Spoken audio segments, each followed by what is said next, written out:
ณะนี้เป็นกิจกรรมประกันทำบุญสุนทรท่านการให้ท่านเนี่ยมันเป็นปฏิปักษ์กันกับบาปอยู่แล้วบาปมันคือตัวหวงการให้ท่านเนี่ยมันคือตัวให้กับหวงเนี่ยมันต่างกันหวงมันก็หนักให้มันก็เบามันเป็นการเสียสละอานิสงส์ของการให้เนี่ยมันมีอยู่ในโตของมันโดยไม่ต้องร้องขอคือความเป็นผู้มีโภคทรัพย์มากความเป็นผู้มีโภคทรัพย์มากจังมื้อนี้เขามีบุญอยู่ยังหน่อยกับชีโตใหญ่ๆบุญในใจเขาอันหนึ่งความเหลื่อมใสตัวผู้ทรงศีลมันเป็นปฏิปักษ์กันกับความขัดแย้งความบดีบ่งามในใจมีตัวโลภเป็นต้นมีความพยาบาทเป็นต้นมุนี่มันจะถูกทำลายไปเพราะการล้ำลึกนึกถึงผู้ทรงศีลมันเป็นปฏิปักษ์กันกับบาปอยู่แล้วนะพอเรามีความเหลื่อมใสกับผู้ทรงศีลบาปอยู่ในใจเขามันก็จะหายไปความเหลื่อมใสต่อพระรัตนตรัยหรือความเหลื่อมใสต่อผู้ทรงศีลเนี่ยมันก็เลยเป็นปัจจัยสิเห็นเขาในอานิสงส์ก็เป็นผู้พ้นทุกข์ไปสู่ในโลกที่ชั่วบัดพอใจมันจิตตกไปสู่ในโลกที่ชั่วย้ำใดพอเราเลิกถึงผู้ทรงศีลมันก็เกิดปีติใจเกิดความอิ่มเอมใจขึ้นมาบาปมันก็หายมันก็เลยว่าคนมีความเหลื่อมใสต่อพระรัตนตรัยต่อผู้ทรงศีลเนี่ยมีอานิสงส์ในโตคือเป็นผู้พ้นทุกข์ไปสู่ในโลกที่ชั่ว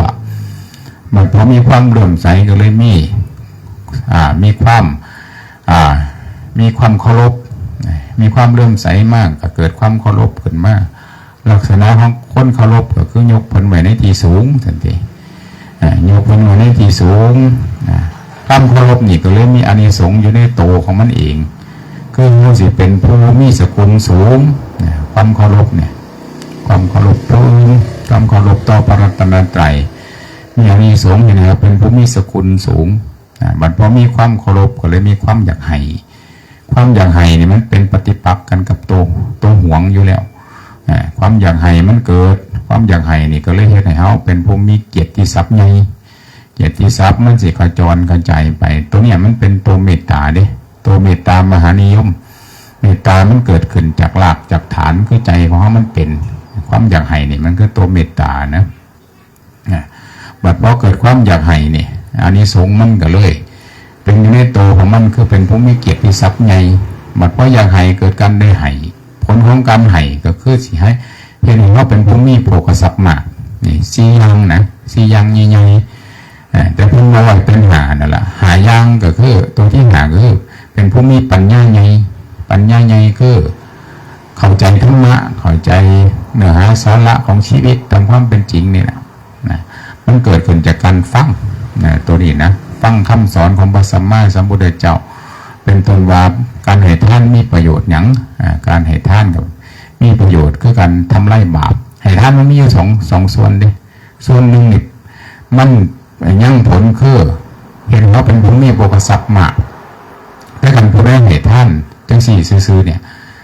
มันยังปิดทางอบายภพบ่ได้อบายภพในคติหาเพิ่นว่าเป็นสาม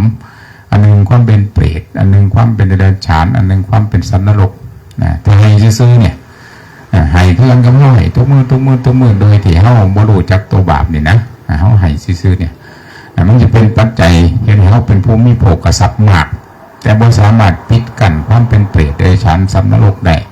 แต่ถ้ามื้อนึงเฮาฮู้ว่าหวงมันเป็นบาปเฮาก็เลยให้เพื่อละหวงเนี่ยอันเนี้ยปิดกั้นความเป็นเปรตเดรัจฉานสัตว์นรกได้ผู้ใดให้เพื่อละหวงให้เพื่อกำจัดบาปในลักษณะนี้จะได้ผลเป็นสองอันหนึ่งคือพ้นจากความเป็นเปรตเดรัจฉานสัตว์นรกโดยถาวรนับตั้งแต่ศาสตร์นี้เป็นต้นไปเฮาสิบ่อยู่ใกล้ความเป็นเปรตเดรัจฉานสัตว์นรกอันที่สองก็คือสิเห็นแล้วเป็นผู้บ่จนเฮาสิเลิกจนอีกต่อไปก็เป็นผู้มีโภคทรัพย์มากนี่คืออานิสงส์ของการให้ทานแบบพระอริยะเพิ่นสิให้ทานเพื่อละหวงอย่างอื่นนี่เพิ่นบ่สนใจดอกเพิ่นให้ทานเพื่อละหวงเพราะเพิ่นรู้อยู่แล้วว่าผลของการหุงข้าวมันสุกมันก็ได้กินเพิ่นก็เลยบ่มั่วไปกังวลว่าสิได้บ่นอคือโภคทรัพย์มากนี่เพิ่นบ่กังวลเพิ่นว่าใส่ใจแต่ตัวหวงเพิ่นรู้ว่าผลของการให้ทานคือมันสิเป็น ผู้มีโภคทรัพย์มากอยู่ในโตแต่โตปัญหาของชีวิตเฮาอีหลีคือตัวนี้ว่อนเนี่ยคือตัวบาปเนี่ยที่มันเห็นเหตุใจเฮามันมุนหมองเนี่ยเอาย่อลงมาเหลือสองตัวใหญ่ๆอ่ะตัวหวงตัวนึงกับความมีเสียยาตัวนึงเนี่ยมันทำลายใจเฮาทำให้ใจเฮามันเป็นทุกข์เฮาก็เลยต้องมีธรรมะคือให้เสียสละให้อภัยเฮาให้อภัยเป็นใจเฮาก็สบายแล้วเฮาฝึกให้ตัวเราตัวหวงตัวตนีทั้งหลายนี่ชีวิตเรามันจึงพ้นจากบาปตัวไฟสองกองนี่ความริษยากับความหวงแหนเนี่ยความตนีเนี่ยมันเป็นไฟมันเป็นเปลวไฟของอบายภพผู้ใดทำลายไฟสองดวงนี้ไหนคือกันกับโยมไม่ใหญ่โยมยากุลเนี่ยอาจารย์ว่าเป็นทำลายไฟสองดวงเนี่ยใจเพิ่นบ่มีความอิจฉาภัยใจเพิ่นบ่มีความเล่าร้อนพอความหวงอยู่ในใจของเพิ่นใจเพิ่นมีความเสียสละเพิ่นเลยสุ่มเย็นอายุเพิ่นก็หมั่นยืนใจเพิ่นก็เป็นสุขมีลูกเต่าเล้าหลานทั้งหลายก็ได้ถือโอกาสในวันขึ้นปีใหม่ของทุกปีเนาะพระการเหตุขอวัดปฏิบัติตั้งแต่โยมญากุลเพิ่นมาท่านใดมรณะไปมาท่านใดไหวชนไป บัดพ่อเพิ่นไหวชนไปแล้วเขาก็ได้ถือโอกาสสืบทอดวัดปฏิบัติของมารดาบิดาผู้ล่วงลับไปแล้วเป็นการแสดงออกซึ่งความกตัญญูกตเวทิตาแล้วก็ได้ถือโอกาสอุทิศส่วนบุญส่วนกุศลที่เขาได้บำเพ็ญมากับโยมปุณโยมญากุลนั่ง ให้พระกันตกทุกข์ให้พ้นจากทุกข์ให้พระกันเป็นสุขก็ให้พระกันสุขยิ่งขึ้นไปแล้วก็อุทิศส่วนบุญส่วนกุศลให้กับสรรพสัตว์ทั้งหลายมื่อนี้อาจารย์ก็ขอนุ่มมือเถิดหน้าเด้อกับผลงามความดีของท่านทั้งหลายให้พระกันรักษาความดีคือกันกับโยมญากุลเนี่ยเอาไว้ในหัวใจเฮามันจะเข้าถึงความเป็นประภัสสรประภัสสรคือมันอิ่มมันเอมมันบ่มีกองทุกข์อื่นๆเข้ามาแทรกมาแซงมีความพยาบาทเป็นต้นมันเข้ามาบ่ได้ใจเฮาก็มีเมตตามีกรุณามีบ่อิจฉาอยู่ในใจมันก็สุ่มก็เย็นให้พระกันรักษาคุณงามความนี่เอาไว้ในวาระดีถีขึ้นปีใหม่อาจารย์ก็ขออำนวยอวยพรขออาราธนาเอาคุณพระศรีรัตนตรัยคุณความดีทั้งหลายที่ท่านทั้งหลายได้บำเพ็ญมาคุณความดีทั้งหลายที่อาจารย์ได้บำเพ็ญมาจงร่วมกันเป็นพลวะเป็นปัจจัยหนุนนำทรงให้ท่านทั้งหลาย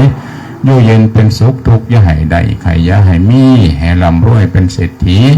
สมปรารถนาอันดีทุกประการเถิด